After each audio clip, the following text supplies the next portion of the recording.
I don't, I don't. I went to a college. My undergrad college was evangelical. I mean, it was very, but a very kind of different than a normal evangelical college because it was very influenced by Mennonites and Brethren in Christ. So it was a lot of pacifists, a lot of peace activists.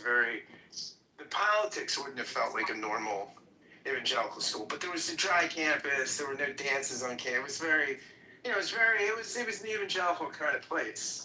But I was raised with that, so I wasn't, it wasn't my tribe. But I wanted to see what it was like, and it was cool. I mean, it was a good school. It was fun. What was the school? Messiah College, now Messiah University, which has been Division III national soccer champs. I mean, it's a very good school. Division III soccer champs. Oh, thanks for the English to Hebrew translation. Did you like that? Right on the fly. Yeah, I was confused what Messiah meant. Right on the fly. I wasn't sure. I was back and forth over the definition. The two-state solution Jews, it starts in Israel, Norm. You can't, it's not like it starts on the Upper West Side. It started in Israel. And so, you can't be holier than the Pope. I don't get your point. My point is that they're taking their cues from Israelis. The two-state solution thing didn't start on the Upper West Side. It started with Israelis. Which I shared with you, and on which I've changed since October 7th, that how are we going to have dominion over a couple of million Palestinians? How are we going to do that? Right. I have no real answer for that. But there are multiple answers. Well, I mean, short of expulsion or something. No. One is very simply expel the 300,000 jihadist radicals. And then you're left with 1.7 million people who are, who can be part of the society. That's one. Another is a confederation where they are citizens of Jordan, citizens of Egypt. I don't know. I mean, yes, Shuki would have the most extreme situation, But unfortunately, I don't see the mechanics of doing it, So those are some thoughts, but there are multiple ways. I just laid out 2 or 3, It is a challenge, but it beats the alternative. The alternative is to have a Palestinian homeland in Gaza and Judea, Samaria, that is constantly at war with Israel, that's being run by Iran, that has rockets all over, tunnels constantly being dug. I mean, that is the worst case. That's worse than any of the other ones.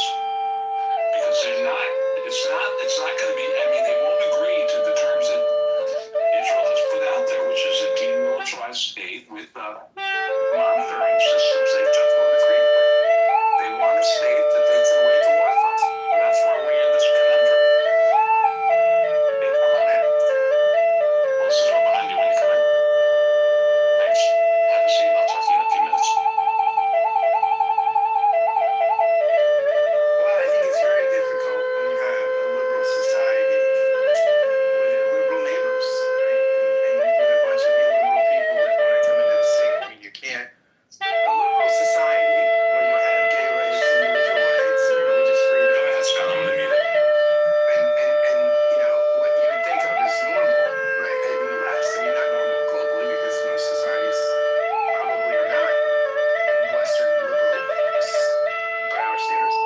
But when you've got a society like that, you can't bring in massive illiberal people, right, and still have a democracy. You just can't have that. It's not gonna.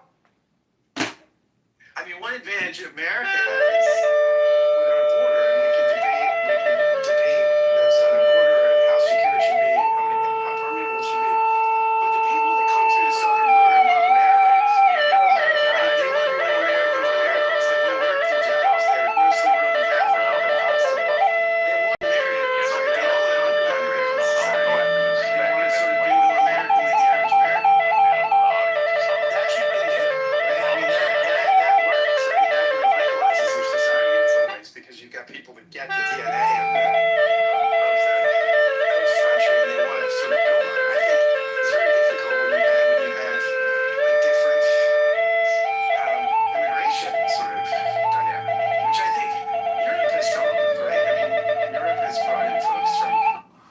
liberal countries that don't understand free speech and don't understand things. You do a satire of the prophet and you get stabs, and this is the hard thing. Adam, welcome. How are you, sir? Well, there are now people predicting civil war in Europe over what you just said.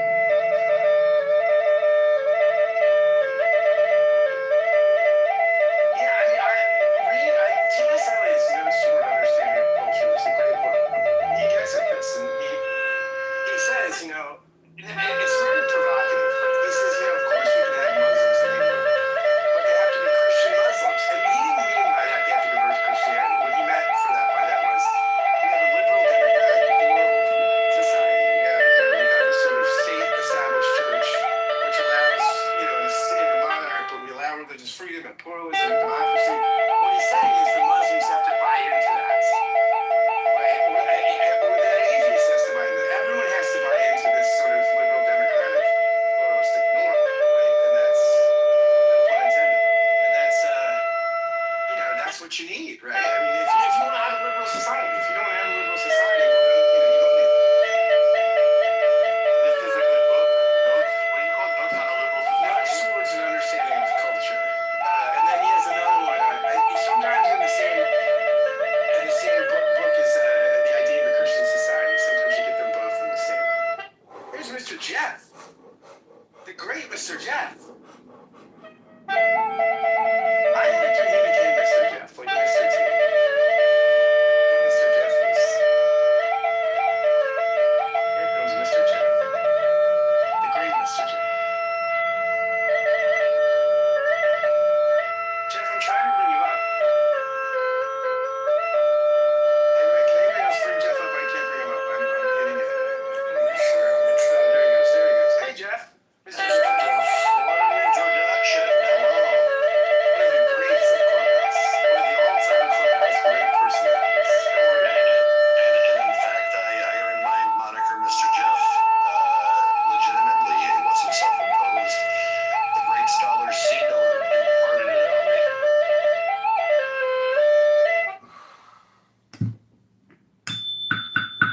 So how you been, Scott? I want you to come up and say hi. I'm good, buddy.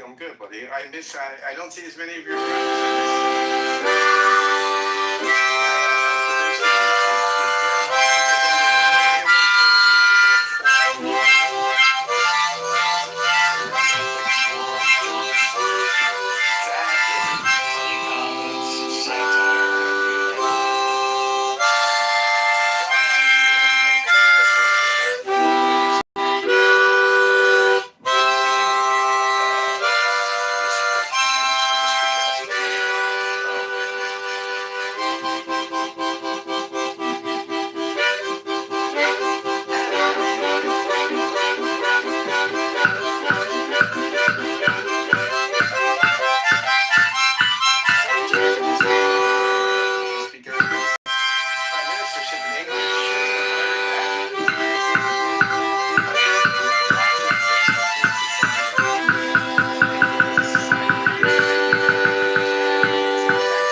Isn't this sort of where the DSA folks are here? Yeah, it is, and that's literally, Decades of yeah, like they didn't learn from 60 million dead between the Soviet Union and China.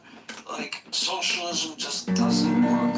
Well, Parts of it do, like the Nordic countries have got a pretty interesting take on, applying it around social services, but not eliminating the ownership of the means of production or making the means of production state-run. I think the height of Reagan's victory, right, was when Clinton, it was the Clinton presidency, right? When your opposition takes on your mantle, right? When Clinton says, "Hey, you found my check," welfare reform. Clinton had his own version of Doge, right, which was actually successful. I mean, if you believe in that kind of government efficiency is successful, that is the Reaganite winning, right? Saying like, look, he's running to embrace us. Now, I don't think any Democrat would do that, right? I mean, no Democrat would fashion themselves after Reagan or Clinton. I mean, in fact, Clinton now, I think among mainstream Democrats is looked at as the betrayal, right? The one that let the fox into the henhouse. You mean the guy that allowed conservative ideology to infect the second term? Yes, and by most accounts, I mean, look, I think if you're a sort of non-ideological person, you look at that and say, this is success, right? I mean, you wind up with a two-term presidency that I think most people, again, that are not overly ideological, look at Clinton as relatively successful, right? As a good 8 years. Well, you see the difference between him and Obama. Obama doubled down when he got the message, when he got his shellacking in the midterms, when he got his message that the country wanted a bit of moderation.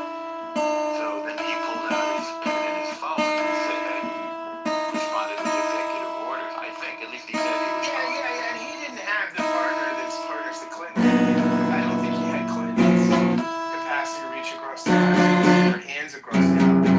Clinton had things Obama didn't have. Clinton was a much more experienced politician, like much more.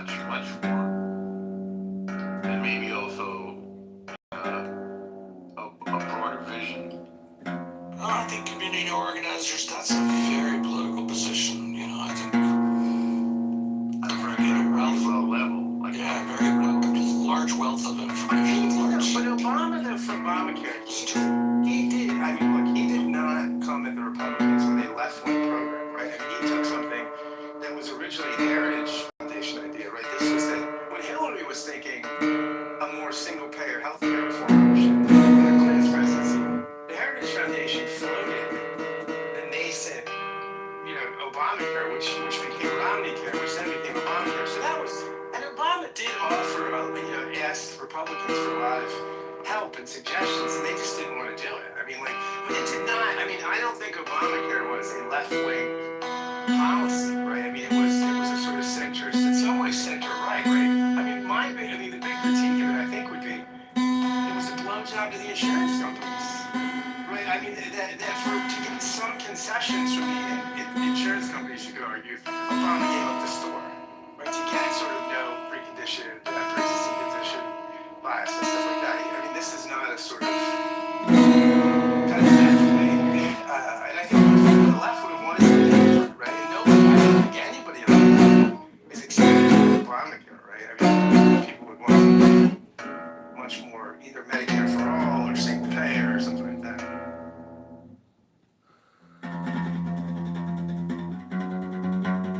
Well, this is the thing about the Federated Republic idea, that there's some really broadly contrasting opinions from state to state. And so that's where you got things like what Hillary was saying, or by the way, what Obama said, that he's just essentially not interested in the people clutching their Bibles and guns. Or in the case of Hillary, the sexist, homophobic, Islamophobe, that sort of. But what he said was when people get anxious, some people tend to cling to their Bibles and their guns. And he's not wrong about that. It's just, you can't say that shit. People feel condescended when you say that shit. Well, it is condescending. Yes, and the left, it does. I mean, look, this is the left. We are condescending. I think people, this is one of the reasons I think Trump, why so many on the right, so many evangelicals and folks in the middle of the country love Trump, because he punches back against condescending elitism, right? He's a one-man wrecking ball to that stuff. I agree. I think the left has this notion of moral superiority in terms of their opinions are more refined, better, and more enlightened than conservatives. And I think Conservatives are condescending all the time, right? It's only the only condescension we're worried about now is condescension that right wingers dislike. So a prime example of this is Vivek Ramaswamy over Thanksgiving, where he says white people spend too much time focused on sports and not focusing on school. They spend more time focusing on communication, economic outcomes, which is just like patently what conservatives have been talking all the time. It's exactly the same.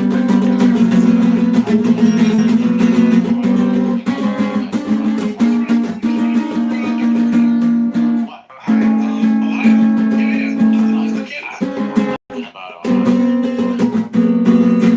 Ohio or Vivek Ramaswamy. Well, That's fine, but that's he's- because you're a condescending New Yorker. Yeah. Why am I thinking about? I haven't been in Ohio. I've never been to Ohio. It's not great. I've got your Kitover, but never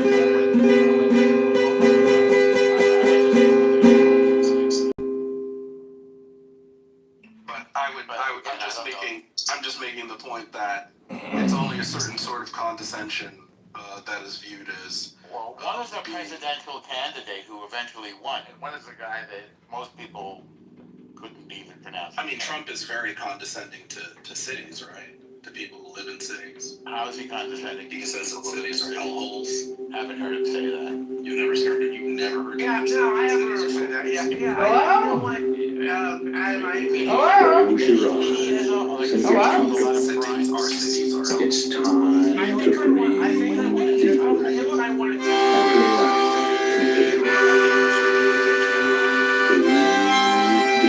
and relax completely, allowing a quietness of spirit to come in.